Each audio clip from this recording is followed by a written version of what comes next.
Allah subhanahu tabaraka va taolo shundoq marhamat qiladi. Astag'firu billah. La khayra fi kathirin min najwahum illa man amara bi sadaqatin aw ma'rufin aw islahin baynan nas. Wa man yaf'al dhalika ibtigha'a mardatillahi fasawfa nu'tihi ajran 'azima. Sadaqallohul azim. Alloh taolo aytayapti. Odamlarning suhbatlarida hech qanday yaxshilik yo'q deyapti.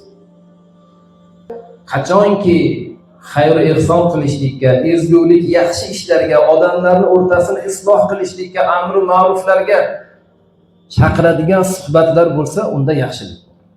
Agar u suhbatda shu narsalar topilmasa, u suhbat befoyda suhbat. Alloh rozi bo'lmaydigan suhbat.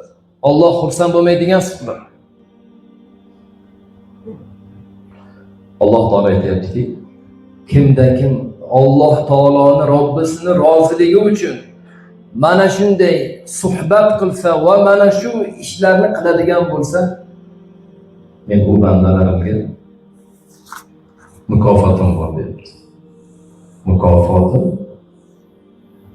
ajron azima, ulug' mukofot.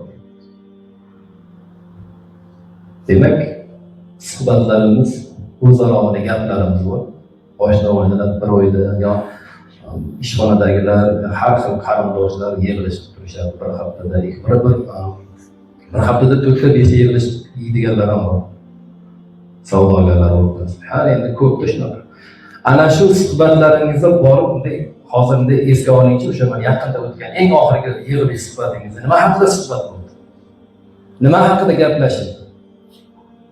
O'sha suhbatda biron bir kishi kelinglar, bir ezgu ishlar qilaylik. Shu ikkita urushganni yarashtiraylik.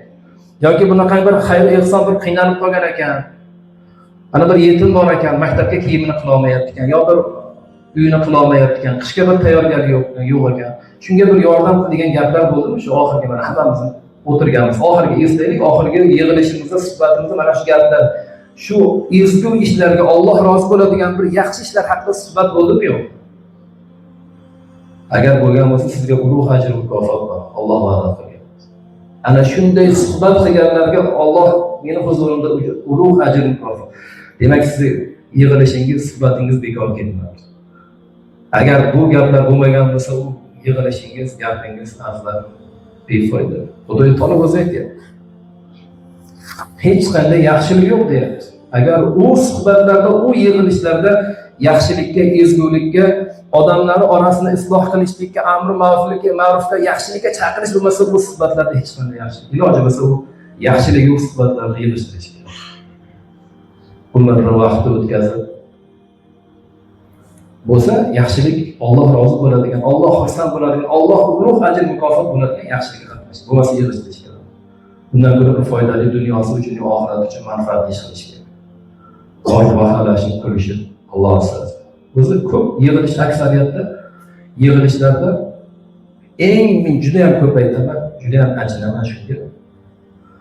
Rasululloh sallallohu alayhi va sallamni eng muhabbat qilgan, eng yaxshi ko'rgan sunnatlar jamoat namozi tark etiladi aksariyat.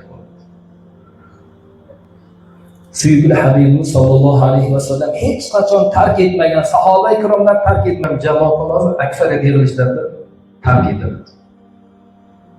Bu juda ham katta asli musibat.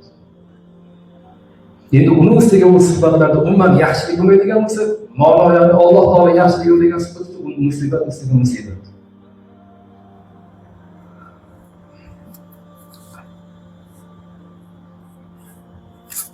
Shuning uchun azizlar, Alloh subhanahu tabaraka va taolo bu sifatlarda nima bo'lsa, yaxshilik, bir-biriga yaxshilik qilish, mu'minlarga manfaat yetkazish, orasini isloh qilish. Ana unda Alloh unga ajr beradi, mukofot beradi.